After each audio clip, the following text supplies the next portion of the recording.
It is Disaster Preparedness Month, so don't forget the cats and dogs. What do you need to remember for them when the apocalypse hits? Don't worry, the ASPCA is on hand to explain, and we got Joel Lopez here with Muddy. Thank you very much. And we can hear him breathing.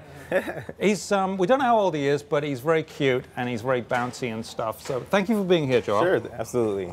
So I think a lot of people have a disaster preparedness for themselves, but they're kind of leaving out our furry friends. What should we be remembering? It's true. In a disaster, families want to stay safe, they want to stay together, and oftentimes it's the pet that kind of gets missed in that plan.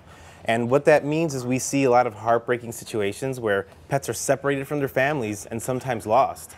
And that could be easily avoided with some simple planning. But the key point, if it's not safe for you, it's not safe enough for your pet. So if you have to leave the house, like when we had in Hurricane Sandy, if you have to evacuate to a shelter, he is very cute, isn't he?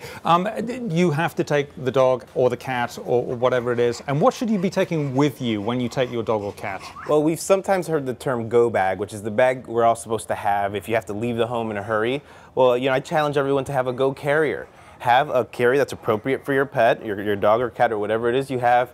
Put food in there, medications, any paperwork they might need, any leashes and collars, so that you can quickly leave your house with your pet. Okay, that's very important. They get scared, don't they, in disasters? So when the hurricanes come along, what can you do to help calm your pet? Because I know that there's a lot of cats just like do this when a carrier is brought up to them. They just go suddenly much bigger than you could ever have imagined and won't go in.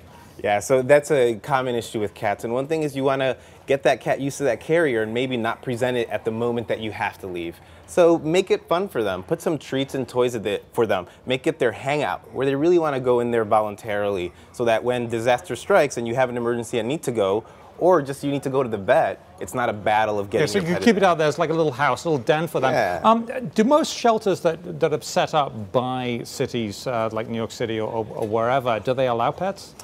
In New York City, we are extremely lucky. It's the law. The evacuation centers here have to accept your pet, which is amazing. So if you go on New York City OEM, Office of Emergency Management, look up your local evacuation center. That's a sure place to go. And is that just cats and dogs, not alligators or giraffes or anything like that? No, I mean, they will accept, alligators are not allowed in New York City, so I don't know about that. But most pets that people do have are allowed in those shelters. Okay, now let's turn to Muddy, who is very bouncy and very lovely, and has been running around.